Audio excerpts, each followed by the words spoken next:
Naramdaman mo na bang pakiramdam mo ay hindi ka karapat-dapat? Na masyadong marami kang pagkakamali para mahalin ng Diyos? Na kailangan mo munang maging perpekto bago ka tanggapin ng Diyos? Kung iyan ang nararamdaman mo ngayon, pakinggan mo ang isa sa pinakamagandang katotohanan sa buong Biblia. Ang biyaya ng Diyos ay hindi mo kailangang kitain. Pakinggan natin ang Ephesians 2 verse 8-9. Sapagkat sa pamamagitan ng biyaya kayo ay naligtas sa pananampalataya at ito ay hindi sa inyong sarili, ito ay kaloob ng Diyos, hindi sa pamamagitan ng mga gawa upang walang sinuman ang magmapuri.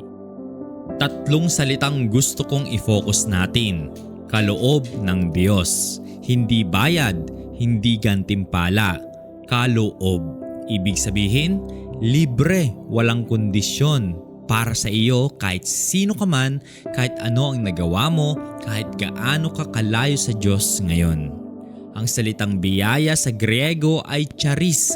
Ibig sabihin ay isang regalo na hindi mo deserve, isang bagay na ibinibigay sa iyo hindi dahil karapat-dapat ka, kundi dahil pinili kang bigyan ng nagbibigay. Isipin mo ito, kung ang kaligtasan ay nakasalalay sa iyong mga gawa, sino sa atin ang maliligtas? Sino sa atin ang perpekto? Wala ni isa. Kaya nga, ginawa ng Diyos ang imposible para sa atin. Ibinigay niya ang kanyang anak para tayo ay maligtas hindi sa pamamagitan ng ating pagsisikap, kundi sa pamamagitan ng kanyang biyaya. Baka matagal ka nang nagtatangkang magsipag para makamtan ang pagmamahal ng Diyos. Nagtatangkang maging mas mabuting tao. Nagtatangkang huwag magkamali. Nagtatangkang maging karapat-dapat. At pagkatapos ng lahat ng pagsisikap na iyon, pakiramdam mo pa rin ay hindi ka sapat. Ngayon, pakinggan mo ang katotohanan. Wala sa gawa ang biyaya ng Diyos. Hindi mo ito matatanggap sa pamamagitan ng iyong pagsisikap. Ito ay kaloob. Tanggapin mo lang, iyon ang kailangan. Tanggapin mo lang ang biyayang inaalok sa iyo ng Diyos ngayon. Ang magandang balita, ang biyayang iyon ay hindi nauubos kahit kailan. Hindi ito nauubos sa bawat pagkakamali mo. Hindi ito nawala sa bawat beses na nabigo ka.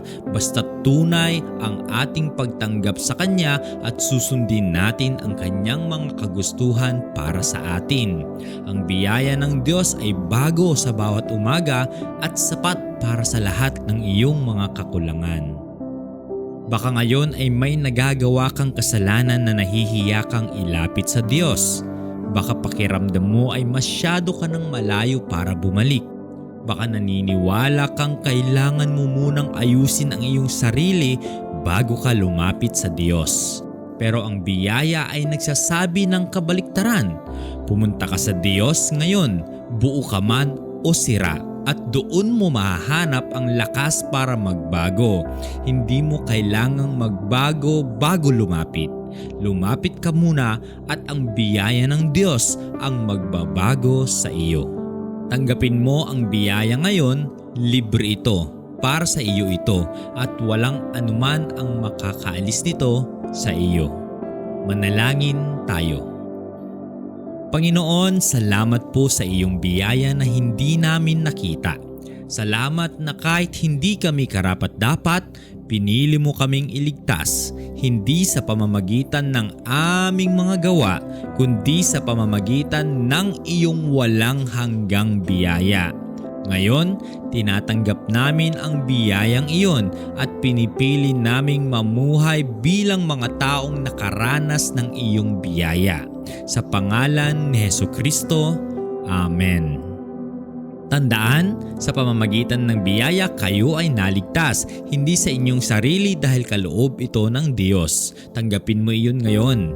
I-share mo ang video na ito sa isang taong naniniwala na hindi siya karapat-dapat sa biyaya ng Diyos. Mag-subscribe sa Voice of Hope, bagong Bible Meditation tuwing Lunes, Miyerkules at Biyernes. Hanggang sa muli, mahal kayo ng Diyos.